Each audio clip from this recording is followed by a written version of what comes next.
புரட்சித் தலைவர் அவர்கள் வழியிலும் புரட்சித் தலைவர் அம்மா அவர்கள் வழியிலும் அனைத்திந்திய அண்ணா திராவிட முன்னேற்ற கழகத்தை பாதுகாத்து எங்களெல்லாம் வழிநடத்திக் கொண்டிருக்கின்ற புரட்சி தமிழர் எடப்பாடி பழனிசாமி அவர்களுடைய அன்பாலும் ஆசையாலும் மாநிலங்களை மீண்டும் பணியாற்றுவதற்கு வாய்ப்பை தந்திருக்கிறார். அவருக்கு முதலில் நான் நன்றியை தெரிவித்துக் கொள்கின்றேன். உங்களுக்கு தெரியும், என்னுடைய வாழ்க்கையானது 1984ஆம் ஆண்டு புரட்சித் தலைவர் அவர்கள் நாடாளுமன்றத்திலே என்னை மக்களவையை அனுப்பி அங்கு மக்களவையினுடைய நாடாளுமன்ற துணை சபாநாயகர் பதவியை தந்தார்கள். பிறகு புரட்சித் தலைவி அம்மா அவர்கள் வாஜ்பாய் அரசாங்கத்தில் பணியாற்றுவதற்காக மத்திய அமைச்சராக பணியாற்ற வாய்ப்பு தந்தார்கள். புரட்சித் தலைவி அம்மா அவர்களினுடைய ஆட்சி காலத்தில் இங்கு கல்வி அமைச்சராக பணியாற்றுவதற்கு வாய்ப்பு கிடைத்தது.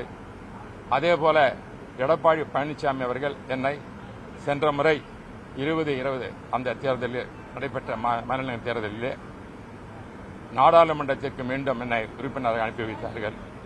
மீண்டும் அதேபோல் சாதாரண தொண்டனாகி எங்களை போன்றவர்களுக்கெல்லாம் அனைத்திந்திய அண்ணா திராவிட பல்வேறு பொறுப்புகள் கிடைப்பது உங்களுக்கு தெரியும். புரட்சித் தலைவர் உருவாக்கிய அந்த இயக்கம், புரட்சித் தலைவர் பாதுகாக்கப்பட்ட அந்த இயக்கம் இரட்டை இலை சின்னமானது இன்று ஒரு மாபெரும் வெற்றி சின்னமாகும்.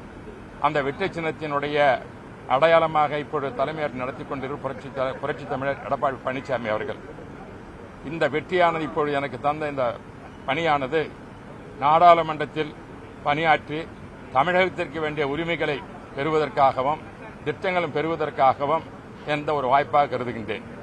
வருகிற தேர்தல் 2026 நடைபெறுகிற சட்டமன்ற தேர்தலில் எங்களுடைய கழகத்தினுடைய பொதுச் செயலாளர், கழகத்தினுடைய காவலராக இருக்கின்ற எங்களுடைய எடப்பாடி பழனிசாமி அவர்கள் தலைமையிலே ஆட்சி அமையும். அந்த ஆட்சி அமைனது மாபெரும் வெற்றியானது பெற்று பல்வேறு திட்டங்களை தமிழக மக்களுக்கு செயல்படுத்தும் அவர் தயாராக இருக்கின்றார். புரட்சித் தலைவரும் புரட்சித் தலைவி அம்மா அவர்கள் என்ன வழிவகுத்தார்களோ, ஏழையினுடைய திட்டங்களுக்கு செய்ய வேண்டும் என்ற அவர் வழிவகுத்தார்களோ, அந்த அடிப்படையில் நாங்கள் எங்களுடைய கழகத்தினுடைய பொதுச் செயலாளர் புரட்சி தமிழர் அவர்கள் தமிழ்நாட்டு மக்களுக்கு இப்பொழுது பல்வேறு திட்டங்களை அறிவித்திருக்கின்றார்கள். அவர் அறிவிப்பது மட்டுமல்ல, செயல்படுத்துகின்ற ஒரு தலைவராக இருக்கின்றார். மற்ற கட்சிகள் எல்லாம் அறிவிப்பார்கள், அவர்கள் எதுவும் செய்ய மாட்டார்கள். அனைத்து இந்திய அண்ணா திராவிட முன்னேற்ற கழகம் புரட்சித் தலைவர் காலமாக இருக்கட்டும், அம்மா காலம் இருக்கட்டும், எடப்பாடி பழனிசாமி காலத்திலும் எதை நாங்கள் மக்களுக்கு செய்ய வேண்டும் என்ற ஏழைமக்கள் கருதுகின்றோமோ அதை செய்வதுதான், செய்து காண்பிப்பதுதான் எங்களுடைய உண்மையான செயல்பாடாக இருக்கும். அந்த செயல்பாட்டை தமிழ்நாட்டு மக்கள் நன்றாக அறிவார்கள். ஆகவே வருகின்ற இந்த தேர்தலிலே எடப்பாடி பழனிசாமி புரட்சி தமிழர் வெற்றி பெறுவதற்கு சுமார் 210 சட்டமன்ற தொகுதியிலே வெற்றி பெற்று அவர் தனிபெறும் ஆட்சியை அமைப்பார் என்பது உங்களுக்கு நன்றாக தெரியும்.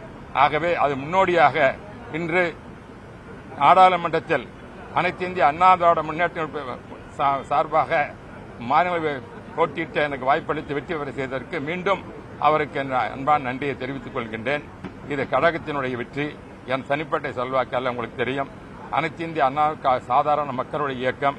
அந்த சாதாரண தொண்டனாக எங்களுக்கெல்லாம் இது போன்ற பொறுப்புகளை தருவது இந்த அனைத்து இந்திய அண்ணா திராவிட முன்னேற்ற கழகம் தான்.